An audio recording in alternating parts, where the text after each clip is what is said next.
मेरा नाम रोशी है। मैं मध्य प्रदेश की एक लड़की हूँ और वर्तमान में भोपाल में रहकर पढ़ाई कर रही हूँ।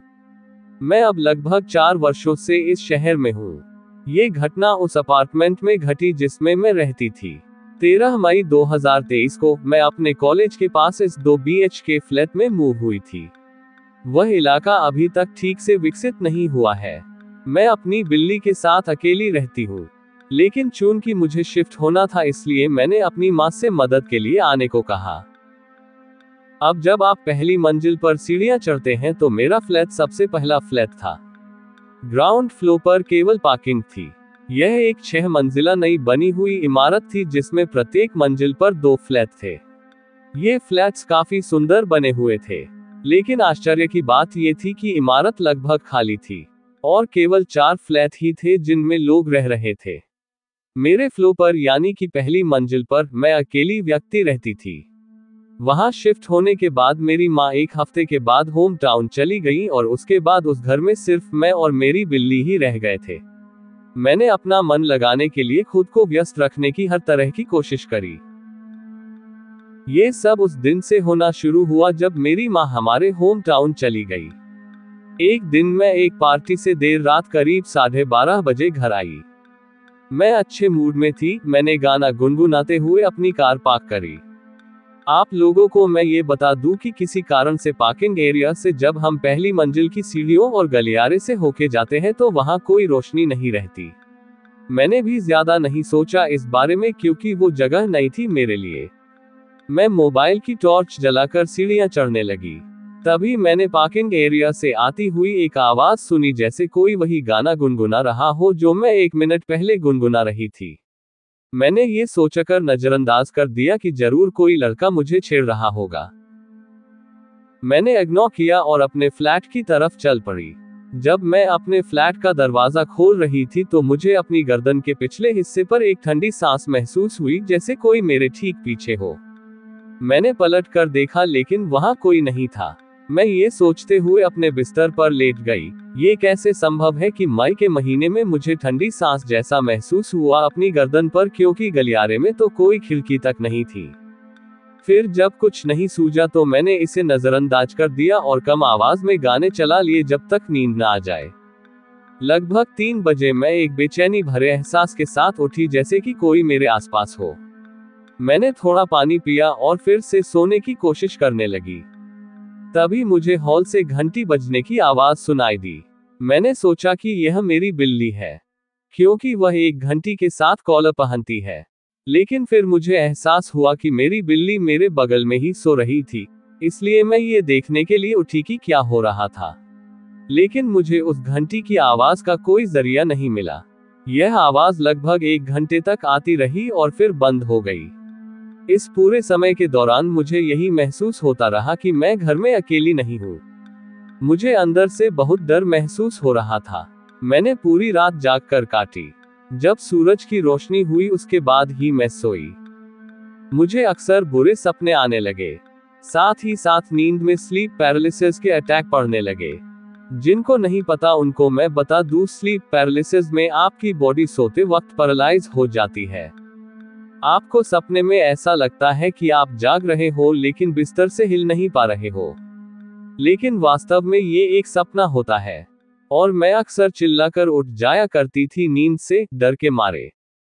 सबसे खौफनाक एहसास वो था जब एक बार मैंने सपना देखा कि मैं हमेशा की तरह अपने बिस्तर पर सो रही हूँ और एक काला प्राणी जो एक आदमी जैसा लग रहा था मेरे रूम के अंदर आया। वह चलता हुआ मेरे दाहिनी ओर आया और मेरा हाथ पकड़ लिया और इस सब के दौरान मैं हिल नहीं पा रही थी। वह मेरे चेहरे पर झुका और मेरे कान के पास आके एक गाना गुनगुनाने लगा।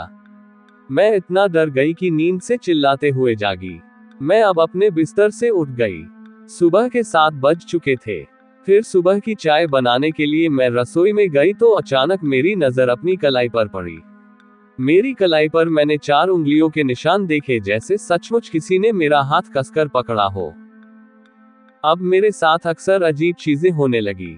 मुझे हमेशा लगता था कि चाहे मैं खाना बना रही हूँ, नहा रही हूँ या अपना कोई भी काम कर रही हूँ, कोई तो है जो हमेशा मेरे आसपास रहता है। मुझे हमेशा लगता था कि यह जो भी है मुझे नुकसान पहुंचाना चाहता है। 8 जुलाई को मेरे साथ एक दुर्घटना हुई जिसमें मेरे पांव की हड्डी टूट गई। मुझे एक दर्दनाक सर्जरी से गुजरना पड़ा और कम से कम 3 महीने तक बिस्तर पर आराम करना पड़ा। मेरी माँ मेरी देखभाल करने के लिए वापस आ गई थी। मेरा एक लड़का दोस्त भी हमारी मदद के लिए वहां रहने आ गया। उसे भी वहां अजीब सा महसूस हुआ, लेकिन उसने कभी हमें इसका कारण नहीं बताया। उसके बाद भी घर में हरकतें होती रहीं। मेरी माँ दूसरे कमरे में सोती थी क्योंकि उन्हें मेरे कमरे में घुटन महसूस होती थी। उन्होंने मुझे कहा हुआ था कि अगर मुझे किसी चीज की जरूरत हो तो उन्हें बुला लूं। वह हमेशा मेरे कमरे से ऐसी आवाजें सुनती थी जैसे मैं किसी से धीमी आवाज में बात कर रही हूं, यानी कि कानाफूसी जैसी, लेकिन उससे थोड़ी तेज। वह अब मुझ पर नजर भी रखने लगी, लेकिन जब भी उन्हें आवाज आना चालू होती तो वो मुझे देखने आती, लेकिन पाती कि मैं गहरी नींद में सो रही हूं। अब तो यह आलम था कि जब वह घर में अकेली होती थी तब भी उन्हें ये आवाजें सुनाई देने लगी, क्योंकि मुझे रोजाना शाम को फिजियोथेरेपी सेशन लेने जाना पड़ता था। या कहे कि फुसफुसाहट बिल्कुल मेरी जैसी आवाज में ही होती थी। दरवाजे और खिड़कियां हमारी आंखों के सामने अपने आप तेजी से खुलते और बंद हो जाते थे। हालांकि हमारे पास वो भारी लकड़ी के दरवाजे थे जिन पर हवाओं का कोई असर नहीं पड़ता था। हमारे बगल वाला फ्लैट खाली था, लेकिन हमें उस फ्लैट की कॉमन दीवार से आवाजें सुनाई देती थी। आवाज ऐसी होती थी कि मानो रात में कोई उस दीवार में कील ठोक रहा हो। आवाजें इतनी साफ होती थी कि किसी को भी सुन जाए।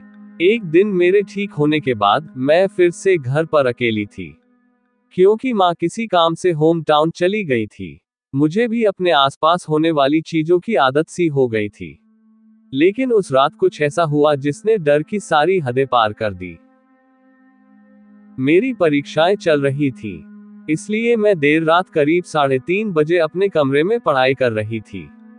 मेरे कमरे को छोड़कर, जिसमें मैं पढ़ रही थी, सभी लाइटें बंद थी। अचानक एक आवाज से मेरा ध्यान भटक गया। वो आवाज ऐसी थी जैसे कोई हॉल में दीवार को खरोंच रहा हो। चूंकि मेरी बिल्ली भी ऐसा ही करती है तो मैंने सोचा कि यह वही है। तभी मेरी बिल्ली अपनी पूंछ ऊंची करके बहुत तेज गति से मेरी ओर दौड़ती हुई आई, जैसे वह किसी चीज से डर गई हो। मैंने उसे सहलाया और फिर मुझे वही आवाज सुनाई दी। मैं ये देखने के लिए थोड़ा आगे बढ़ी कि किस चीज की आवाज आ रही है। तभी मुझे अंधेरे से भी ज्यादा गहरा एक छाया जैसा व्यक्ति दिखा, जिसकी चमकदार सफेद आंखें हॉल में खंभे के पीछे से मेरी ओर देख रही थी। मैं कांप गई। ये वो डर था जो मैंने कभी महसूस नहीं किया था। मेरे रोंगटे खड़े हो गए थे। मैं बता भी नहीं सकती कि वो मंजर कितना भयावह था। मैं उसे अपनी आंखों से साफ देख सकती थी। उसकी आंखों में इतनी नफरत थी जैसे वह मुझे मार डालना चाहता हो। मैं थोड़ी देर के लिए अकड़ सी गई। मेरा दिमाग काम नहीं कर रहा था। मैं जोर से चिल्लाना चाहती थी, लेकिन एक शब्द भी नहीं बोल पा रही थी। मैं वहीं खड़ी होकर सोच रही थी कि क्या यह मेरे जीवन का अंत है। मुझे ऐसा लगा जैसे मैंने अपनी मौत देख ली हो। मैं उस समय पवित्र श्लोकों का पाठ करना चाहती थी, लेकिन मेरा दिमाग कुछ भी नहीं समझ पा रहा था। किसी तरह मैंने मदद के लिए मन में भगवान से प्रार्थना करना शुरू कर दिया, और फिर मैंने अपनी हिम्मत जुटाई और भगवान का नाम चिल्लाते हुए अपने कमरे का दरवाजा बंद कर दिया। दरवाजा बंद करने के बाद जब मैंने अपने कमरे के दरवाजे पर जोरदार धमाके की आवाज सुनी तो मैं लगभग रोते हुए अपने बिस्तर पर गिर पड़ी। ये खटखटाने जैसा नहीं था, बल्कि ऐसा था मानो किसी ने अपना पूरा शरीर मेरे दरवाजे पर पटक दिया हो। 5-5 सेकंड के अंतर से गेट पर धमाके होने लगे। वो जो भी चीज थी वो अंदर आके मुझे मारना चाहती थी। मैं मुंह बंद करके रो रही थी। मैंने तुरंत अपना फोन उठाया और स्पीकर पर कुरान की आयत का ऑडियो डाला, जो बुराई को दूर रखता है। कुछ ही देर में दरवाजे पर धमाके होना धीरे धीरे बंद हो गए। मैं अब भी डरी हुई थी और उस रात सो नहीं सकी। एक बार जब सूरज की रोशनी कमरे में हुई तो मैंने अपना फ्लैश बंद कर दिया और अपनी बिल्ली को लेके अपने एक दोस्त के घर भाग गई।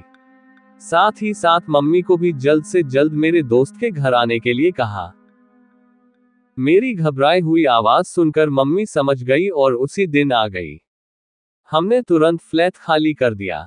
दूसरी और तीसरी मंजिल पर रहने वाले पड़ोसियों से पूछताछ करने पर हमें पता चला कि उन सभी को भी ऐसे अजीब अनुभव महसूस होते थे, और आधी रात को दरवाजे पीटना अब उनके लिए एक सामान्य बात थी। वे सभी समूह में रहने वाले लड़के थे। उन्होंने हमें बताया कि यही कारण है कि बिल्डिंग खाली है और कोई भी वहां 2 महीने से ज्यादा नहीं रह सका। यहाँ तक कि वे भी जल्द ही वहां से जाने वाले थे। वे ताज्जुब में थे जब हमने उन्हें बताया कि हम वहां 7 महीने तक रहने में सफल रहे। वैसे भी अब मैं दूसरे अपार्टमेंट में शिफ्ट हो गई हूँ और यहाँ सब नॉर्मल है।